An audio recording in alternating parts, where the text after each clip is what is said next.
Tidbits from TNT, Thursday morning, May 29, 2025. Listen to the full version on the official dinarreport.com website and become our supporter on Patreon. Tishwash. American company Starlink confirms its readiness to operate in Iraq. We will contribute to the digital transformation. American company SpaceX, Starlink, confirmed on Wednesday its readiness to operate in Iraq and contribute to the digital transformation in its applications for public and private sector institutions. The Prime Minister's office stated in a statement received by IQ, Prime Minister Mohammed Shia al-Sudani received. Today, Wednesday, a delegation from SpaceX, Starlink, an American company specializing in network, information and communications technology. During the meeting, aspects of cooperation in the field of communications and services provided by the company and its coverage areas were reviewed. During the meeting, al-Sudani emphasized that Iraq today boasts many promising investment opportunities. Given the rapid growth and urban and service expansion it is witnessing, noting the importance of the strategic relationship with the United States within the Framework Agreement and other bilateral memoranda of understanding, which extend to various economic, scientific, and developmental fields. Al-Sudani directed the relevant authorities to study ways to facilitate SpaceX, Starlink's work and expedite the necessary measures. Expressing his welcome for major technology companies, particularly American ones, to operate in Iraq and the possibility of their cooperation with the Iraqi private sector, within the government's vision for digital transformation measures. For its part, the company's delegation affirmed its readiness to operate in Iraq, provide services, and cooperate in the Iraqi market. It explained that Starlink's services will contribute to digital transformation and its applications for public and private sector institutions, develop communications, and achieve economic prosperity within the framework of bilateral cooperation between Iraq and the United States. Tishwash. Will international agencies raise Iraq's credit rating soon? British report points to Baghdad's financial and administrative reforms as possible reasons for the expected move. The report indicates a significant improvement in the level of financial transparency through the issuance of annual public reports on public revenues and expenditures. Iraq is moving toward a new economic phase aimed at improving its credit rating with international institutions through a series of financial and administrative reforms and a significant increase in foreign direct investment. A new report issued by the London-based Global Centre for Development Studies finds that the Iraqi government, led by Prime Minister Mohammed Shia al-Sudani, succeeded in attracting foreign investment exceeding $87 billion in 2024, with expectations of this amount rising to between $120 and $150 billion by 2029, in vital sectors including energy, petrochemicals, agriculture, and religious tourism. Reforms to boost international confidence.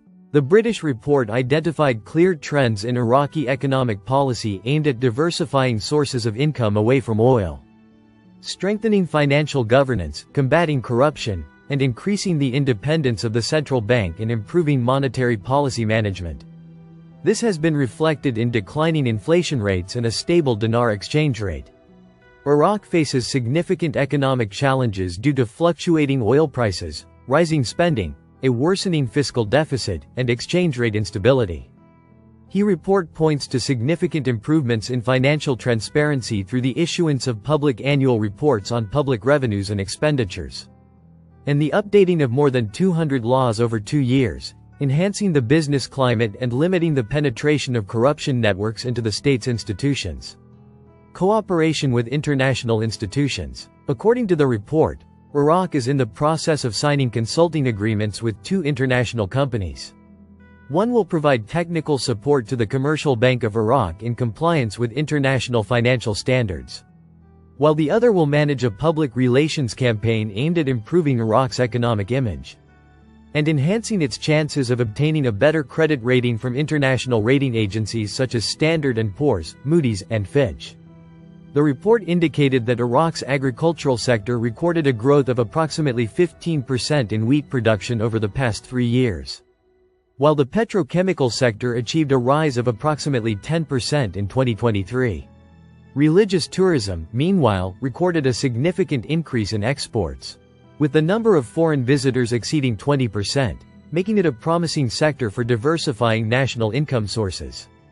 Although Iraq's rating remains at a low level of B by Standard & Poor's and Fitch, and Ca1 by Moody's, its high foreign exchange reserves, ongoing reforms, and improved transparency indicators are all positive factors that could contribute to a rating upgrade in the near future, according to the report. Tishwash Al-Sudani. Iraq has returned to leading the Arab world, and we held meetings between Iran and 3 Arab countries. Prime Minister Mohammed Shia al-Sudani said that his government held dialogue sessions between Iran and 3 Arab countries, stressing that the new Iraq will not accept being subservient to anyone. In an interview with the Egyptian newspaper Al-Ahram, followed by Mail, al-Sudani said, "We preferred to be a bridge for dialogue, not an arena for settling scores." He explained, "We held meetings between Saudi Arabia, Iran, Jordan, Tehran, Egypt, and Iran." He explained, "We held meetings between Saudi Arabia, Iran, Jordan, Tehran, Egypt, and Iran." He added, "We remember Iran for standing with us in the 2014 war against ISIS, noting that, what distinguishes Iraqis is their pride in their country, self-respect, and dignity, which do not allow them to be a prisoner or subservient to anyone." He continued, "We only want Syria to implement the agreements, maintain a unified and stable Syria, and confront terrorism." He emphasized, "We have closed the gaps through which Iraq's enemies were infiltrating, and we have succeeded in achieving accomplishments on the ground that have restored confidence to the citizen."